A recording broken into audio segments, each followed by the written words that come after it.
ಜಯಚಂದ್ರ ಅವರು ನೋಡಲೇಬೇಕಾದ ಸುದ್ದಿ ಇದು.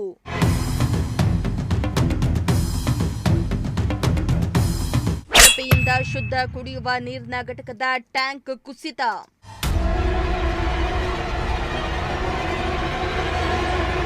ಶಿರಾದಲ್ಲಿ ಉದ್ಘಾಟನೆಯಾದ 3 ದಿನಕ್ಕೆ ಜಖಂಗೊಂಡ ಟ್ಯಾಂಕ್.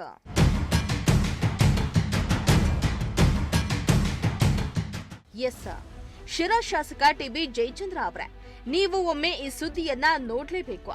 3 ದಿನಗಳ ಹಿಂದೆಯಷ್ಟೇ ನೀವೇ ಹೋಗಿ ವಾರ್ಡ್ ನಂಬರ್ 13ರಲ್ಲಿ ಶುದ್ಧ ಕುಡಿಯುವ ನೀರಿನ ಘಟಕವನ್ನ ಉದ್ಘಾಟನೆ ಮಾಡಿದ್ರಿ.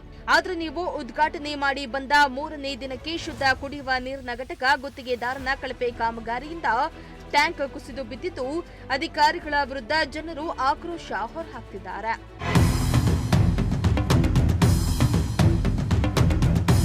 ಹೌದು, ಶಿರಾನಗರದ ವಾರ್ಡ್ ನಂಬರ್ 13ರಲ್ಲಿ ಇತ್ತೀಚೆಗೆ ಉದ್ಘಾಟನೆಯಾದ ಶುದ್ಧ ಕುಡಿಯುವ ನೀರಿನ ಘಟಕದ ಟ್ಯಾಂಕ್ ಕುಸಿದಿದೆ. ಇನ್ನು ಕೇವಲ 3 ದಿನಗಳ ಹಿಂದೆಯಷ್ಟೇ ಉದ್ಘಾಟನೆಯಾದ ಈ ಘಟಕ ಸಂಪೂರ್ಣವಾಗಿ ಜಖಮಾಗಿದ್ದು, ನಿರ್ಮಾಣದ ಗುಣಮಟ್ಟದ ಮೇಲೆ ಗಂಭೀರ ಪ್ರಶ್ನೆಗಳು ಕೇಳಿಬಂದಿದ್ದು, ಶುದ್ಧ ಕುಡಿಯುವ ನೀರಿನ ಘಟಕದ ಕಾಮಗಾರಿ ಮಾಡಿರುವುದು ಕಳಪೆಯಿಂದ ಕೂಡಿದ್ದು, ಗುತ್ತಿಗೆದಾರನೇ ಇದಕ್ಕೆಲ್ಲ ನೇರ ಹೊಣೆ ಎಂದು ಸಾರ್ವಜನಿಕರು ಗಂಭೀರ ಆರೋಪ ಮಾಡುತ್ತಿದ್ದಾರೆ.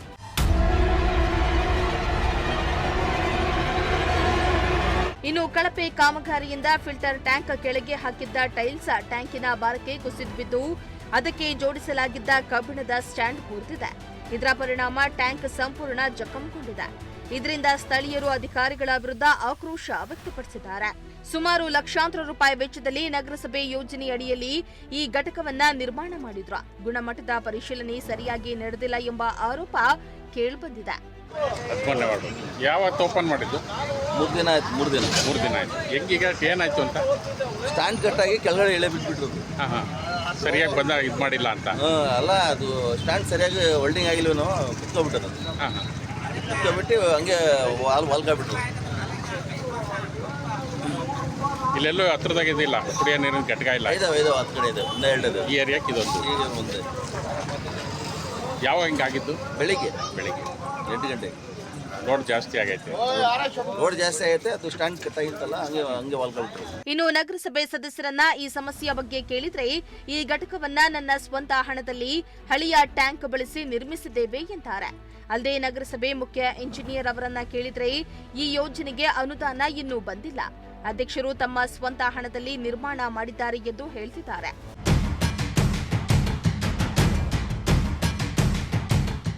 ಒಟ್ನಲ್ಲಿ 3 ದಿನಕ್ಕೂ ಮುಂಚೆ ಶಾಸಕರಿಂದ ಉದ್ಘಾಟನೆಯಾದ ಶುದ್ಧ ಕುಡಿಯುವ ನೀರಿನ ಘಟಕದ ಬಂಡವಾಳ ಬಯಲಾಗಿದ್ದು, ಅಧಿಕಾರಿಗಳು ಅವರವರ ಮೇಲೆ ಬೆಳ್ ಮಾಡ್ತಾ ಇದ್ದು, ಈ ಘಟನೆಗೆ ಹೊಣೆಗಾರರು ಯಾರು ಎಂಬುದನ್ನ ಕಾದು ನೋಡಬೇಕಾಗಿದೆ. ಶ್ರೀಮಂತ ಪ್ರಜಾಶಕ್ತಿ ಟಿವಿ, ಶಿರಾ.